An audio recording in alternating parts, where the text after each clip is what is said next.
We are here for Diagnostics for the Healthy, the Screening Paradox, brought to you by Arizona State University College of Health Solutions in collaboration with Thermo Fisher. Welcome. Thank you for being here. We're going to start in just a moment. I'll remind you that this is being recorded, and we are very pleased to offer this as a meeting. While it's a webinar, everybody is on camera. And so please mute if you're not speaking. We will have an opportunity for the audience to ask questions of our panelists. And I'll describe the logistics of that in just a moment.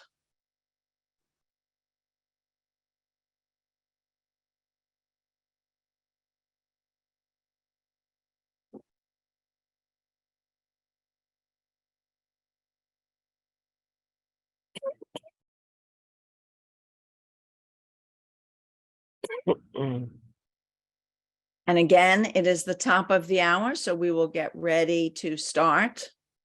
Welcome to everyone. We still have a lot of people joining, so we'll probably wait about 2 minutes, and then we will get started. But thank you all. We have 3 fantastic speakers here, and we are thrilled to have you all with us today.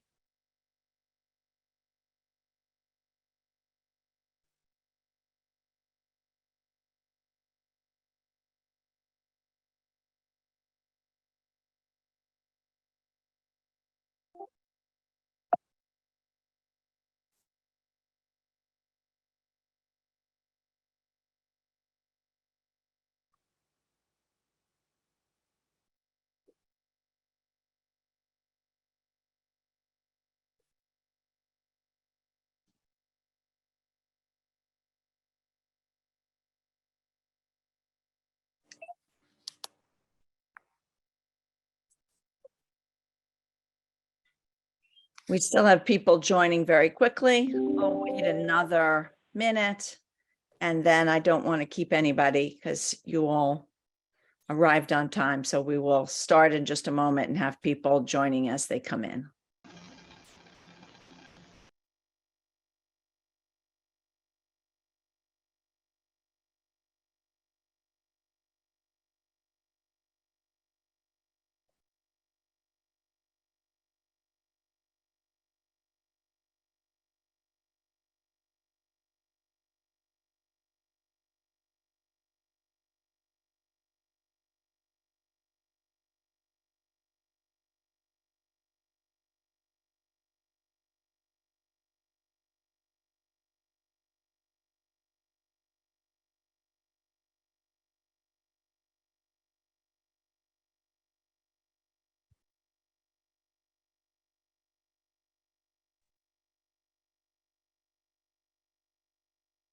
Well, good morning. I'm going to start right now. People will continue to join us at the beginning of the session, but welcome to Diagnostics for the Healthy, the Screening Paradox.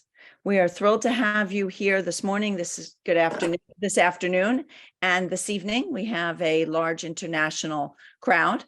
And my name is Mara Aspinall. I'm a professor of practice at Arizona State University in the College of Health Solutions in the Biomedical Diagnostics program. Just to make you aware, you should have gotten this as you came in, is that this event may be live streamed, photographs, or indeed is recorded. We are thrilled to be part of the College of Health Solutions, where better health outcomes require better solutions. We understand that, we know that, and one of the key pieces of better solutions is truly through diagnostics and our biomedical diagnostics program. But today, this is the beginning of our national and international diagnostics educational webinar, and it is brought to us today in cooperation with Thermo Fisher Scientific. It is wonderful to work with the team at Thermo Fisher Scientific, and we appreciate their cooperation in making this program happen. Today is pretty unique because for our discussion, we have brought to you academia, industry, and government. We have 3 fantastic speakers, and we're going to discuss the positives and negatives of screening, as we call it the screening paradox.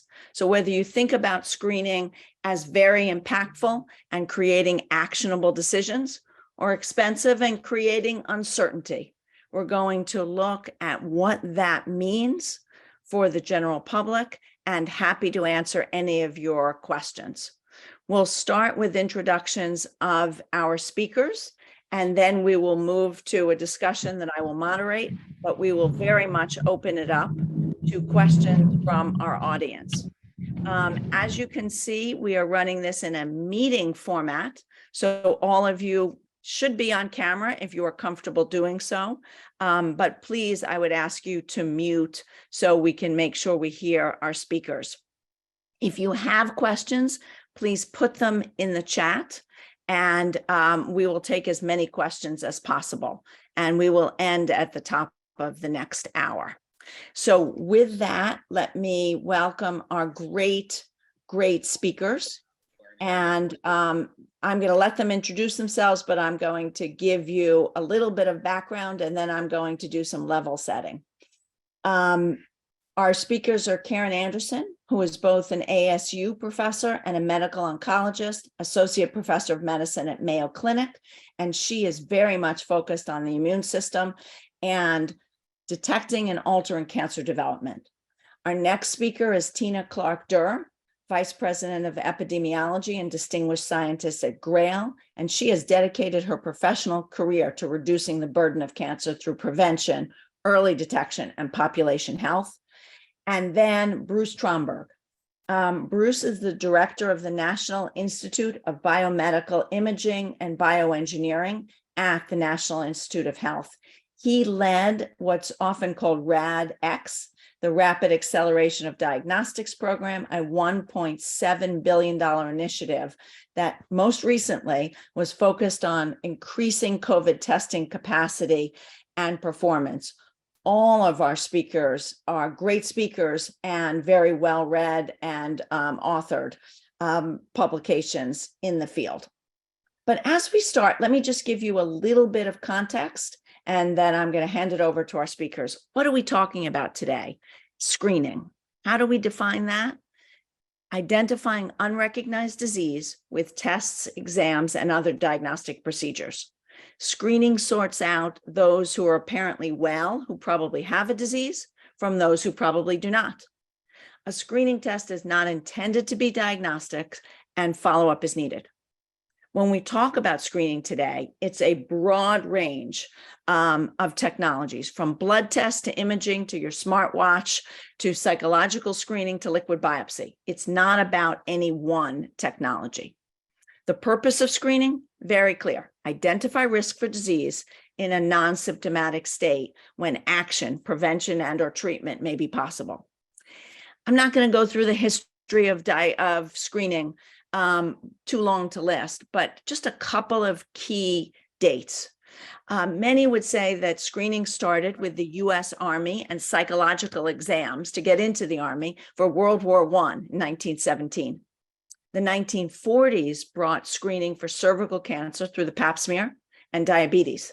1960s newborn screening, 1970s breast cancer, 1990s prostate and colorectal cancer.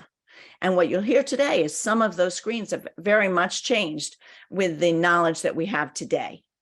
But a key date is 1984, when the U.S. Preventative Services Task Force was established. And today it continues to be the most influential body in recommending screening in the U.S. But we're not going to just talk about any one screening. We're going to talk more broadly about what is screening today, how has it changed, and how should it change going forward. So with that, let me hand it over to our first speaker. And Karen, let me focus on you and your definition of screening. Do you see it the same way that I had discussed in terms of screening today? So I absolutely agree. You know, traditionally, as we've thought about screening, and I focus a lot on cancer screening, that's our background. has been on imaging modalities, for example, mammography screening, molecular diagnostics, and some of the early ones in PSA or CA-125. But certainly as our technologies are rapidly improving around us, the concept of screening, obviously it encompasses many other types of molecular diagnostic modalities. And now we're getting into, as you said, into smartphones and others. And then this is sort of merging in many ways with these emerging definitions of risk, right? Whether they're coming from genetic risk, from polymorphisms or familial history, to whole genome sequencing and other approaches to identifying genetic risk. But again, we have physiologic risk, we have psychologic risk, we have others that impact this. And so we are starting to develop all of these tools for evaluating health. And when does it deviate from health, within a person and between a person and within a population? And how do we evaluate these changes from a health norm and put that into a clinical context and into a healthcare context? I think that's going to be, the challenge certainly over the next decade of as we get better at measuring all of these different differences. So Karen, that's very helpful to understand that context, particularly in light of the fact that there are different risks. But we often hear about the value of biomarkers. And is there a one-to-one relationship? Maybe Karen, you can start here and then we'll go to our other panelists. Do we always know the biomarker that defines risk for screening?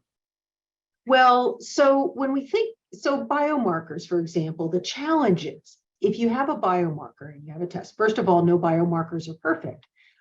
There are false negative rates and false positive rates. And so if you put that in the context of screening healthy individuals, whether it's general population or individuals at increased risk, you will always have some component of false positive or false negative situations. And so then what do you do with that information?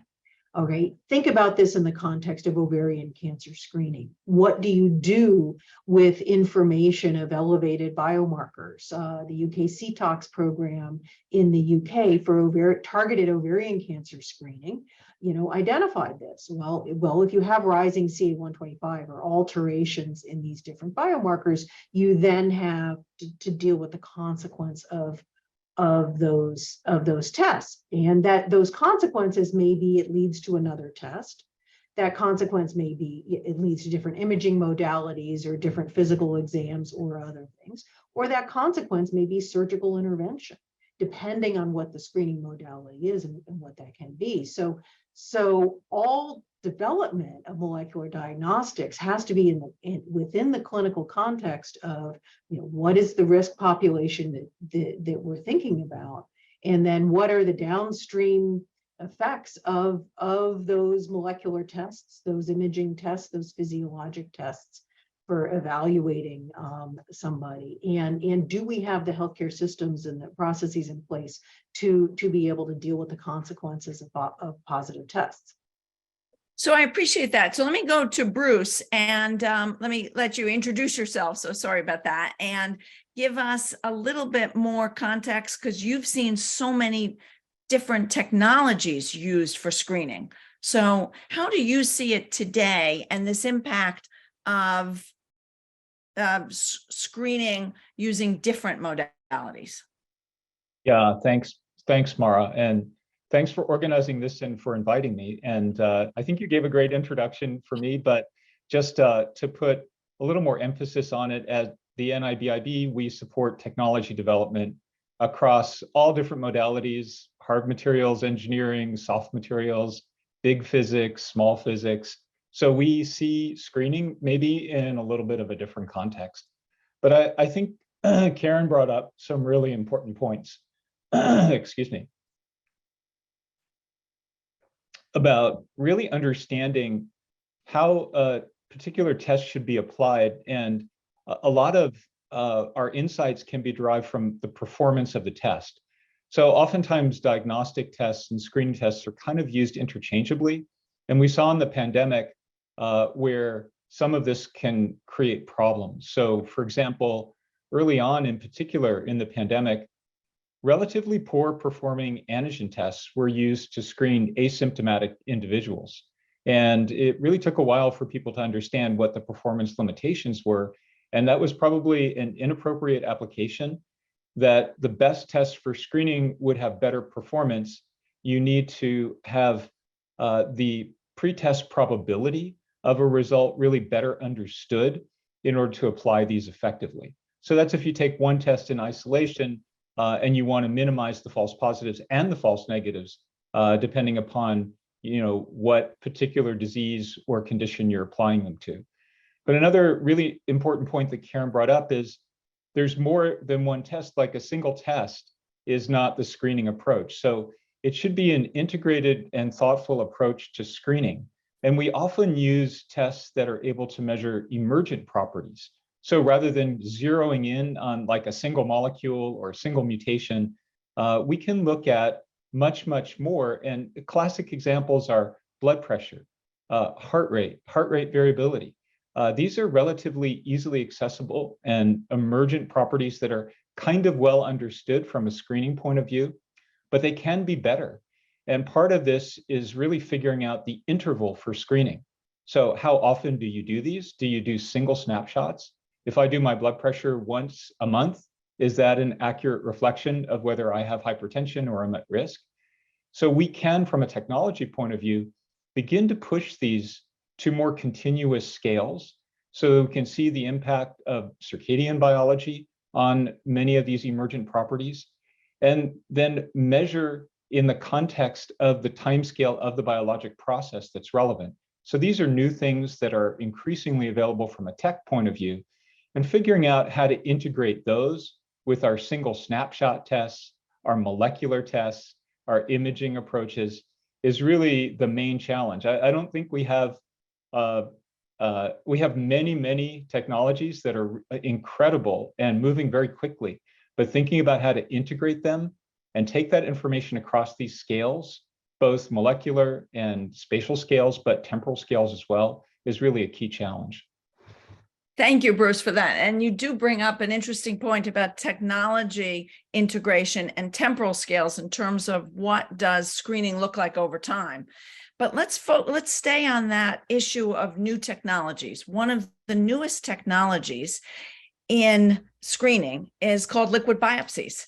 And one of the companies that's at the absolute forefront of that is GRAIL. So we're very pleased to have Tina Clarke Dur with us. Tina, can you introduce yourself and give us your context on screening, and in particular, how you think about the world of liquid biopsy today? Absolutely. Good morning, everybody. My name is Tina Clarke Dur. I'm the Vice President of Epidemiology at GRAIL. And thank you for the intro to our company. GRAIL is based in Menlo Park, California, and we have developed a test. It's probably one of the newest innovations in screening. As you pointed out, Mara, there haven't been a lot of innovations in cancer screening in the last few decades, but we have, and I'll kind of give you the background and history of our test, but we've developed a blood test for early cancer detection. We call it multi-cancer early detection. Our test takes a single blood draw, and it basically analyzes all of the cell-free DNA floating around in anybody's blood sample. It sequences all of it and looks for a targeted methylation pattern that was trained on a machine-learned algorithm. And it tells you if we detect a cancer signal, and if so, where that cancer signal might be coming from. And that allows a physician, this test is only available through prescription from a physician, to work up a patient with a positive signal for cancer with traditional imaging or other workup as required to identify a cancer at early stage. Our test is designed to be used as a complement to guideline-based screening, and we are about 7 years into our development. We've launched the test commercially and have a large randomized controlled trial running in the UK with 140,000 participants to understand if it reduces the incidence of late-stage cancer in that National Health Service population. So it's a super exciting technology. I think this is really timely for students to be talking and thinking about screening because the genomic revolution, the cost of sequencing at this scale is going to enable many other tests that are designed to detect cancer or other diseases in individuals who don't have symptoms or who otherwise are not in the traditional diagnostic stream yet. So I think this is a really timely conversation. And I guess the other thing I would point out about cancer screening that others might not have covered is the enormous unmet need for earlier detection. Cancer is the #1 cause of death in many populations in the US that have reduced their smoking rates down below 10%. Heart disease treatment has become successful in many populations, and that pushes cancer to the #1 cause of mortality. We currently screen for 4 cancer types only, so breast and cervical in women, and lung cancer in high-risk individuals, and colorectal cancer in men and women. So if you're a non-smoking man in this country, the guidelines say that you should be screened for exactly 1 cancer, which is colorectal cancer, starting at age 45. So that covers about, conservatively covers about 30% of all cancer deaths, leaving 70% of all cancer deaths caused by types that have no way to diagnose them early. So we see a huge unmet need for new technologies, be it ours or any others, to find and detect cancers early. Really, really helpful. Tina, thank you for that. And I'll emphasize that it's become a very big industry with 4 companies now having different types of liquid biopsy tests. And one of the, potential for here is that it's just a blood test as opposed to a traditional biopsy. So less invasive for all 4 of the companies in this space. But let's take it back a bit and talk about the value of screening.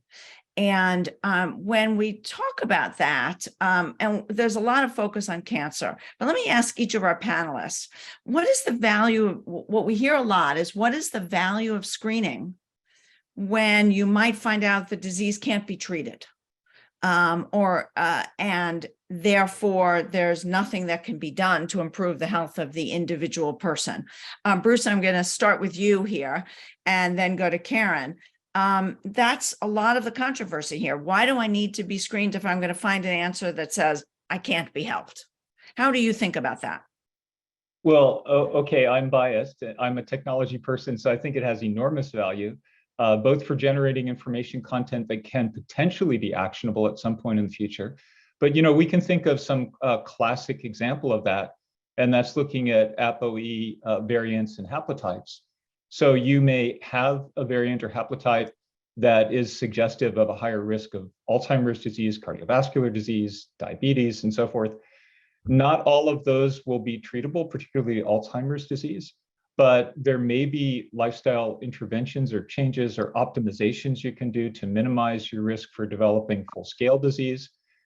We don't know what all these interventions are. So even in the absence of a specific molecular or chemotherapy, it really makes a lot of sense to me to try to develop as many of these as possible. I won't answer the cost effectiveness question, but I think cost effectiveness is another issue altogether, because as a nation, we're doing very poorly in terms of expenditures per capita and life expectancy with respect to our peer nations. There's really a huge disparity there.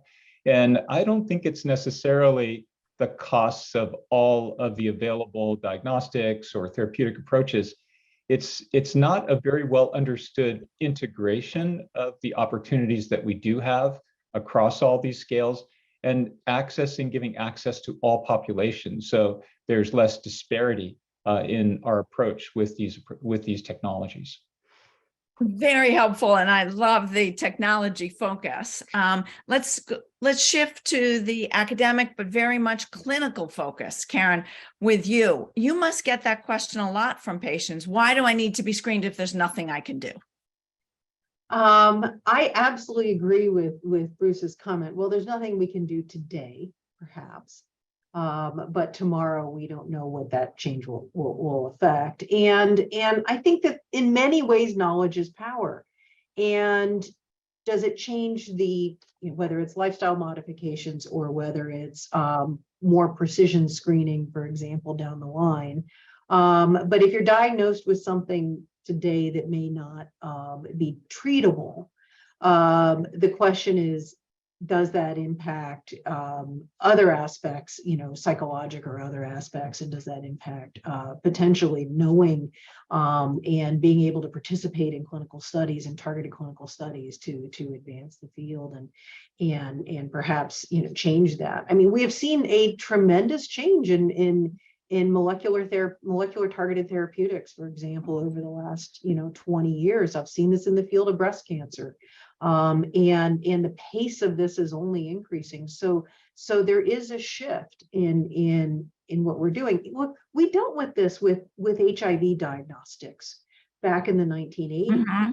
Why know if I have a virus if it's not going to impact my own health? Now, in the context of infectious diseases, that's a different story, because you can impact population health, obviously, by understanding that. But even in the absence of infectious disease, that's why understand this. Well, it can change information, and that information can then lead to different therapeutics and our understandings of this. I think I want to get to this the concept also about kinetics and pace that Bruce brought up, that measuring things over time and the advantage of doing that, whether or not that's a molecular diagnostic marker that's changing over time, or whether or not that's an individual at rising or increasing risk of a given disease. I think that in the context of breast cancer and mammography screening, we have certain time intervals in which that imaging can be done. These are snapshot tests. But the rapidly proliferative breast cancers the majority of those are diagnosed as interval cancers, as the ones that are presenting in between regular mammography screening, even for people who are undergoing recommended interval screening for breast cancer. And this is one of the challenges that we have. We need, whether it's molecular tests or imaging tests or AI generated physiologic monitoring, whatever that may be, we need them to focus on in particular in the cancer field, on the ones that have impact on mortality, the rapidly proliferative tumors, the high-grade tumors. And these are the ones that are really difficult to do, and that perhaps may need more frequent evaluation in order to be able to detect them early enough to have a stage shift, early enough to change the impact on both morbidity and mortality. How much therapy is needed, what are the rates of doing this? And so how do we identify those cancers in particular, rather than the slower proliferative ones that we identify but can be done in snapshot tests? So if I take that, I'm going to take it to Tina and continue to add to this. And Tina, I'm going to make it a little tougher for you because, in the sense that is one of the criticisms of all the liquid biopsy tests, which is, are there going to be, is there anything that's going to be useful for me as an individual? Right. And I like the idea of research. I want to know what's going to help me. And then secondly, this issue of false positives on some of these new technology tests. Are they going to create anxiety when I might not have cancer? So how do you see this? And, adding to Karen's perspective and Bruce's perspective here. I'm going to focus in on cancer just because that's what I work on, what I've worked on my entire career, as you pointed out, and talk a little bit about about cancer and why we think early diagnosis is so important. So when we screen someone, an asymptomatic person for cancer with any test, what we're saying is, you need to be worked up. This is not a diagnostic test. We're saying you need to have additional workup, including, gold standard biopsy for invasive cancer that would lead to an intervention. We know from our population-based cancer statistics that when we catch and diagnose a cancer at a localized stage before it has spread beyond the organ that it originated in, that survival outcomes are vastly superior to detecting a cancer at stage 4 or after it has metastasized beyond the organ that it originated in to other parts of the body. The average statistics across all cancers combined in the US for those two situations are about 89% 5-year survival versus 21%. So there's a huge survival difference. And that is because for most solid tumors that arise in organs that can be surgically resected, when the cancer has not spread, treatment is much more effective. The treatments that have been developed, including surgery, chemo, and radiation, are just more effective when they can, cut the entire tumor out and not after that tumor has metastasized to the brain, liver, or other parts of the body. In fact, in many situations with stage 4 cancer, as people probably know, we don't give treatment because the outcome is so dire. So for cancer, we see a huge opportunity to shift the stage distribution earlier for many cancer types. That's not to say that there isn't controversy, and some people will say, okay, for pancreatic cancer, which has very poor survival, no matter what stage it's diagnosed at, we're not sure that screening for that particular cancer is going to result in a survival improvement or a reduction in mortality. Our test is really interesting and different because, again, we're looking for this signal, this genomic signal shed by any cancer that many copies of mutated DNA that is, measured by our next generation sequencing based blood test that would very strongly suggest the presence of a tumor. So it's not saying anything about risk. It's not saying anything about the far future. It's saying right now we're looking at the pattern of your cell-free DNA and we see something that needs additional workup. So, and one really important feature about our approach and our test that is very different from previous technologies, which people know, mammography is, an X-ray of your breast tissue, basically, and colonoscopy is also direct visualization of your colon through a scope. The false positive rate is just much, much lower. We've gotten our specificity of our test down to 99.6%. That gives us about a 0.4% false positive rate, which is much lower than, for example, an 11% false positive rate seen in mammography. So these new technologies are just really, really different. But some of the essential tenets of screening we've talked about in previous parts of the discussion today, we are looking for a signal that would suggest additional workup, which is more invasive. So we're not exposing people to the invasive biopsies or what have you until we have imaging or other excellent reason to do so. And with these newer technologies, one of the huge benefits for population screening is that the false positive rates are just much, much lower with these different technologies. So thank you, Tina, for that. We'll come back to that because I know that there are a number of questions here, but let's mix it up a bit. Instead of just having my questions, I'd like to introduce some audience questions. And let me say, for those of you in the audience, please put your question in the chat, address it to anyone, the web technical director, or to me. So our first question came in from Kathy O. Thank you, Kathy. And the question is, people are often given drugs which are either too strong in dosage or incompatible with their personal genomic or other profile. Do you believe there will ever be a screening test which will accurately profile and individualize drug dosage so that appropriate and effective drugs can be given, not just chemotherapy, anesthesia, painkillers, anxiety drugs? Can they be contoured specifically to people as an individual. A very hot topic in terms of screening. Bruce, I'm going to send it over to you first. Okay, thanks, Mara. Of course, you're going to get the optimistic technical view on this, but I can tell you a lot of this has been led by cancer, where, we're hopeful to have personalized precision therapies. And one of the ways to do that is to build what are called microphysiologic systems. So systems on chips using bioengineering approaches that actually recapitulate the tumor and its microenvironment. And so initially, these have been used to assess 4 individuals, whether or not they might be responsive to various chemotherapeutic approaches. This is extended in our field to looking at multiple organ systems, including microvasculature connections.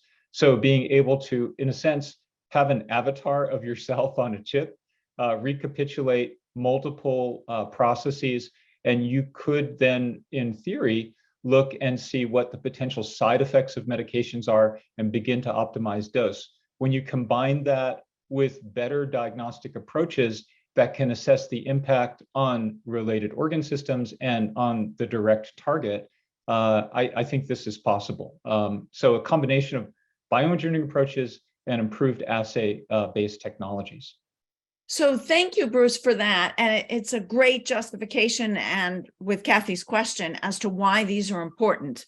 I guess I'll leave it as an open question. Anyone wants to answer it. But why have these tests not been successful to date? We've had so many, I count it, we're in the 4th generation of pharmacogenetic tests. And either payers aren't paying for them, doctors are not using them. I see Karen nodding there. So Karen, I'll send it over to you. Why do you think these tests, and we have a lot of labs on the line, have been running these tests very effectively? Why have they not been adopted? Well, I might show as an example 2 different hormonal therapies that are used routinely in breast cancer management. So one is tamoxifen, okay, a anti-estrogen therapy. And tamoxifen is metabolized in a certain way, and there's about 7% of the population that metabolize tamoxifen differently through an enzyme called CYP2D6.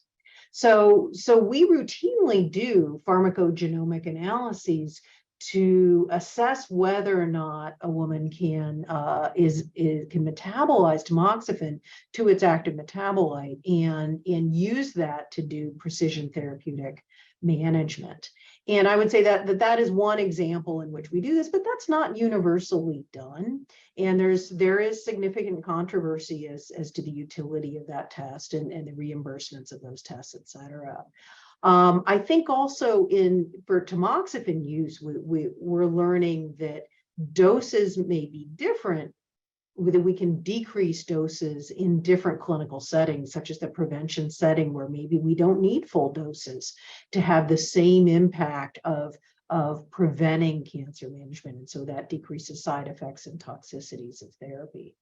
And then on the flip side of that is aromatase inhibitors. Again, therapies that are used throughout the breast cancer management for hormone receptor positive breast cancer. There, the doses are one size fits all. We have one dose for women, no matter what size that they are.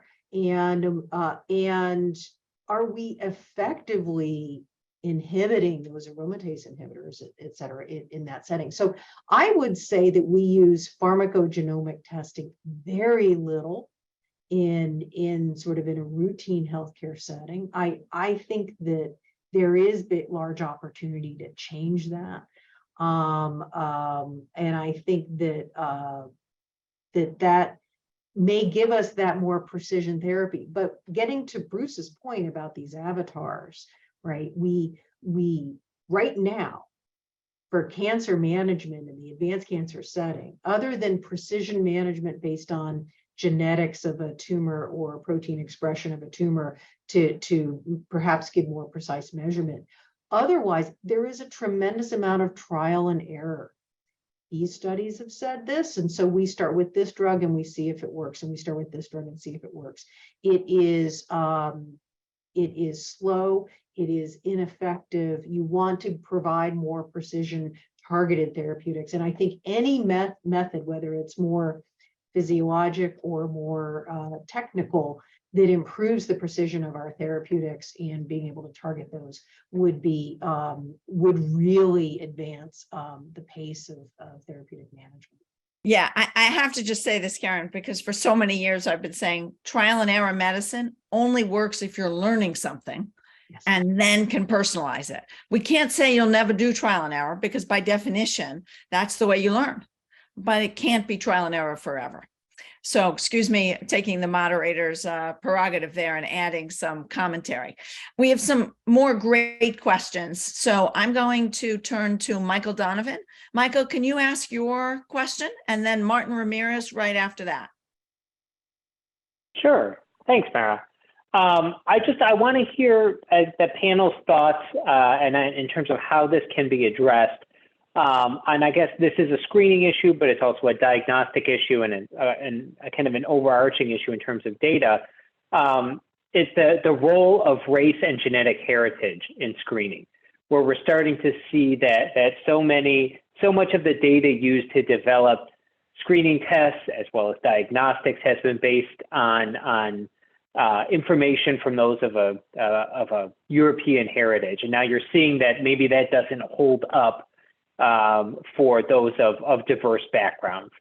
I mean, do you see kind of an individualized, or at least an individualized screening methodology, or how does this get addressed in the future? Mara, do you want me to take that? Yeah, can you take it first? Sure, I can just jump in with a specific example. I don't know if you're following, and probably Karen and Tina are following this. Just at the recent ASCO meeting, I think that there were some results of the FANS study, the female Asian non-smoker study for CT screening and lung cancer. And so there is, understood potentially a higher prevalence rate of lung cancer in that population. This is a population in the US. And what was astounding in this CT screening study using low dose CT, an incidence rate of about 2.5% was found in that population. Now, in invasive lung cancer, it was 1.5%, but that was of all lung cancers. So for invasive disease, it was 1.5%, still quite astounding. Now, there are features, qualities that population has in common with others, but that was, in a sense, the easiest way to do risk stratification based on a history of observational studies. And this is our big challenge, is how do we better do risk stratification from a molecular, genetic, epigenetic point of view, the impact of the environment or the exposome on populations, particularly in cancer. So how do we integrate across all of these different scales? We certainly see superficially that there are segmentations and different incidence rates of disease in different populations, but we need to go deeper and understand those better, which of course means we need to diversify the populations that are in our studies in the first place and begin to move away from these large statistically based approaches, which of course are necessary in order to make evidence-based conclusion about how therapies will be delivered. But there's a lot of information in the individuals, and getting to longitudinal measurements can help unlock that. Looking at outliers in response will help unlock that as well. So I think that FANS study is really quite interesting and kind of a strong motivating example for what you've suggested. Thank you, Bruce, for that. And we'd love to keep this conversation going. So if you send us the link for there, anyone who wants it will make sure that that's available to read more about that study. So let me now go to Martin Ramirez. Martin, do you want to ask your question live? Yes. Well, I think Christina, Tina already answered this. My big question, whenever I hear about screening for cancer among the healthy, I'm reminded of my aunt, who after 84 years being on this earth, she developed inflammatory breast cancer, and over the course of 4 months, which is shorter than the interval dictated by Medicare or any other private insurer had developed full IBC.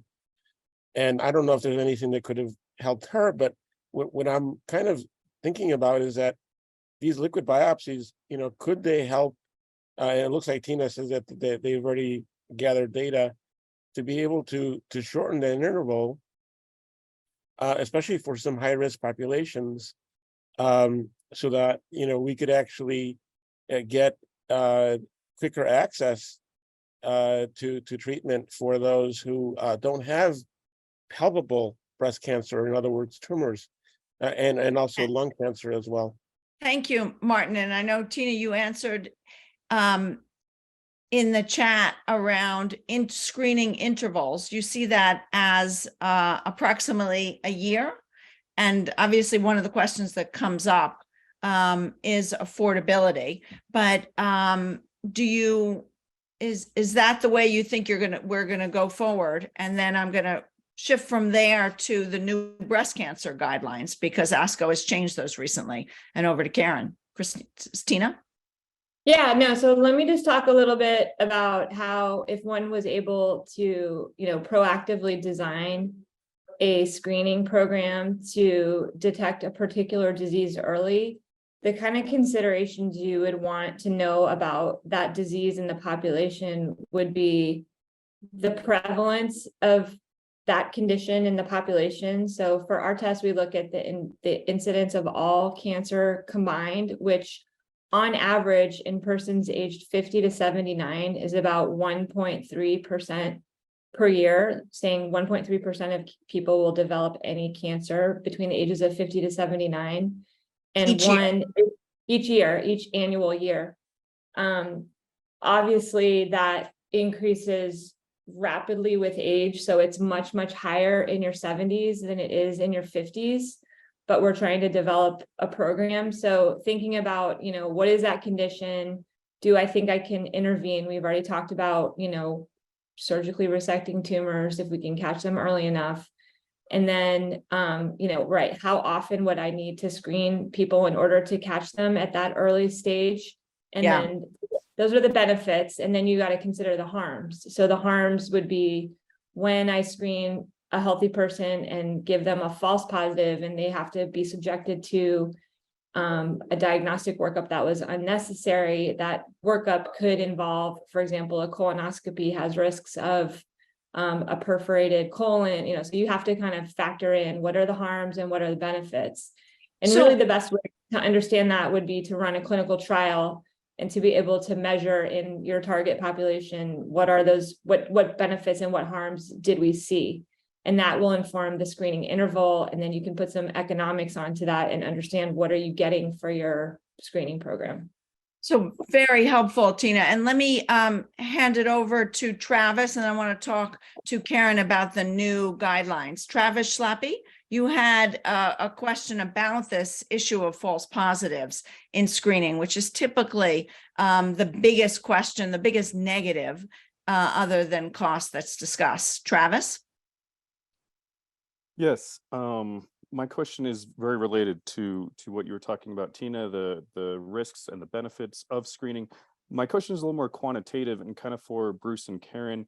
Is there a number you guys are looking for? So Tina said they have a 99.6 specificity, 0.4% false positive. So if we were to screen everyone, 100 million people in the US, for example, I guess that's not everyone, that'd be 400,000 people clogging up the US healthcare system and having the downsides of the false positives.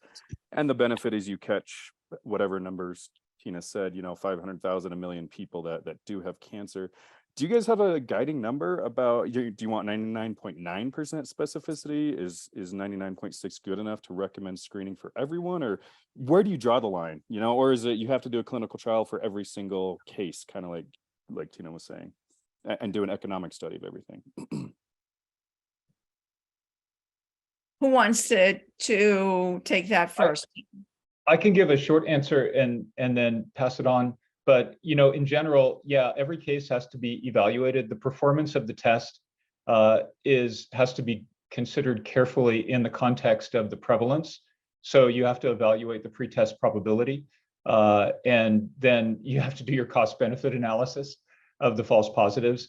And again, I would hearken back to the early days of COVID, where people were really worried about false positives. That was the major discussion going on. And it was clearly because of the performance limitations of the test, the actual limits of detection of many of those tests were really unable to pick out COVID from a large screening population. And we saw deployment at scale that had really was totally unprecedented. Now, the fact that the tests were relatively inexpensive on a per test or per capita basis really helped drive the motivation for expanding their use in a screening type of format. But as we better understood the performance of the test, then we could give guidance on its appropriate utilization to risk stratify individuals who would take those rapid antigen tests and say, okay, it's better if you have symptoms. And then if you get a negative test, to avoid a false negative, do it again on the time scale of the biology of the process of the disease. Now, in an infectious disease, that time interval is a few days. So it was about 4 days, 3 days, pretty well understood. So people were then asked, we asked people to repeat those tests. And I think that's a paradigmatic example of how you can extend that way of thinking to other diseases, other rates of prevalence, and understand the cost-benefit ratio. Super. Any additional comments on that? Yeah, So- I might add in the consequence of a false positive test. It is in the context of what are the next steps. So if there is a good imaging modality for localization, and if there is relative ease of biopsy. So for example, if the consequence of a false positive test in breast cancer is that you get a mammogram with an 87% or so, sensitivity rate, and it is localizing, and maybe there's a consequence of getting a breast biopsy versus having a ovarian cancer test where the consequence is a transvaginal ultrasound with only 20% sensitivity, and a clinical consequence of surgical management and prophylactic oophorectomy, or fallopian tube resection. These are very different consequences. So as we think about what is acceptable for a false positive rate, it depends. Is this a healthy population? Is this a clinical setting in which this just leads to another test, perhaps with low morbidity and mortality or low cost? Then that's a different story to something that is where there's limited secondary screening opportunities and it's much more invasive, such as a lung biopsy or others.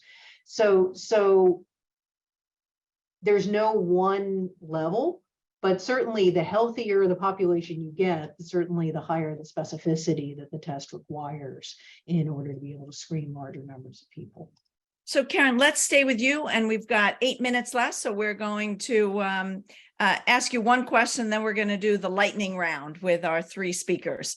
Karen, very recently, the breast cancer screening recommendations have changed. Can you give us a quick overview of that, what you believe, and when they start to take effect?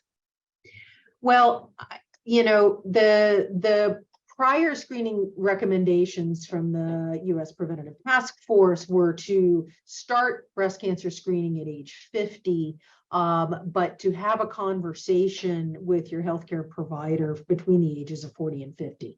And so that window of time between ages of 40 and 50 have always been somewhat controversial. And I think there was a lot of discordance between recommendations for screening in different regions, whether American Cancer Society, ASCO, others. And many clinical settings still did routine screening starting at age 40, or in terms of those recommendations. There is a mortality benefit from age 40 up. The problem is the younger you get, both the rates go down in terms of breast cancer incidence, but also that the efficiency and effectiveness of mammography screening also decreases. So I think what we really need is better molecular tests and better approaches for young women who are developing breast cancer, and those are the approaches. And I think right now, though, that those screening recommendations are at least shifting younger. We're also seeing this obviously in colorectal cancer as well, for the screening shift for colorectal screening. But I think the other thing with the guidelines, and this was brought up earlier, is when do we stop screening? When do we recommend stopping screening? And I don't think that we have, the ability to do firm guidelines on this, because we have such a tremendous variation in health, in our 70s and 80s, and our life expectancies depending on other comorbidities. And I think clinicians factor that in when it comes to, when to stop, routine screening for lower risk cancers, for example. And I think those end up being very personalized decisions and discussions with patients. Super. So thank you for that. And I'm going to take off from there. One really tough question, and I think an easy question for our lightning round. So first question is, who decides who gets screened? Should it be population algorithms, personal choice? Does it always have to be a physician who writes the script for a screen? What do you see as the ideal state for the future? Karen, I'm going to start with you. Questions.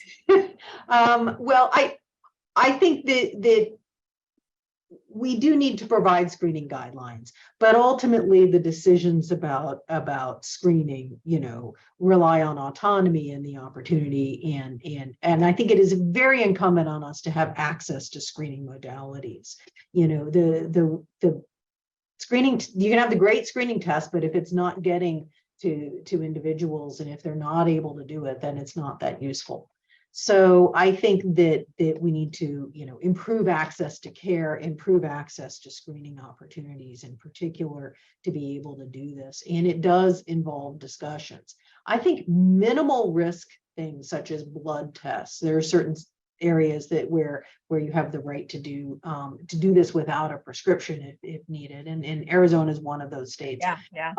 I personally am completely in favor of that, but I think that there needs to be downstream access to the for a positive test. Tina?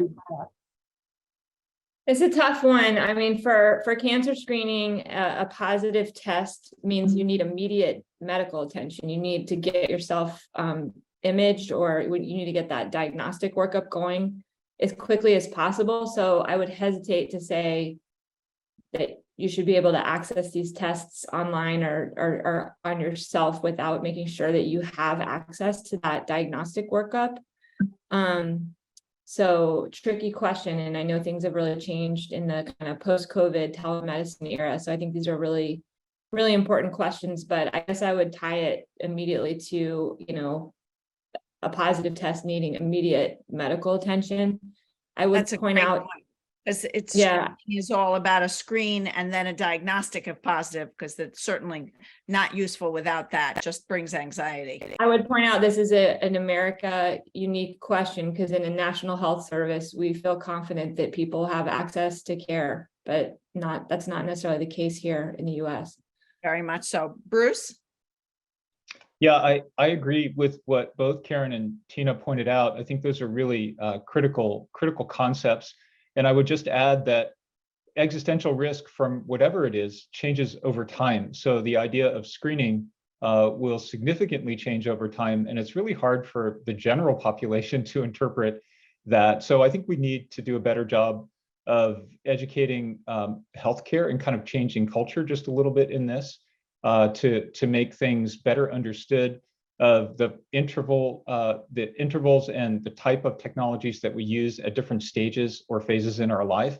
We pointed out the case of breast cancer in a chronologically older individual who, we now have the capacity with epigenetic approaches and the Horvath clock, for example, to be able to get actual biologic age, which may be a better predictor of risk. And, that's another potential screening approach, looking at those epigenetic clocks.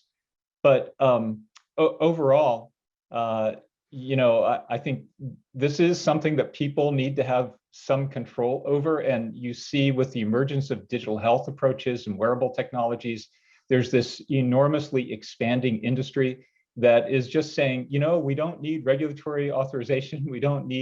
We want to just go straight to consumers and straight to those markets. And what seemed like science fiction maybe a few years ago is now a commonplace reality as individuals follow those dynamic measurements and follow their sleep, which is a screening type of approach, look at heart rate and heart rate variability. So these have expanded in use, and to a large extent, these are not FDA cleared or authorized tests.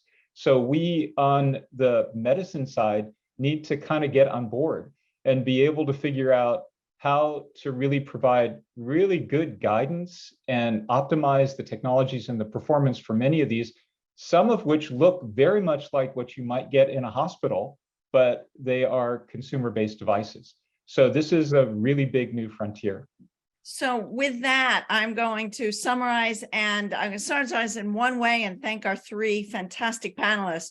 And we could continue for hours here.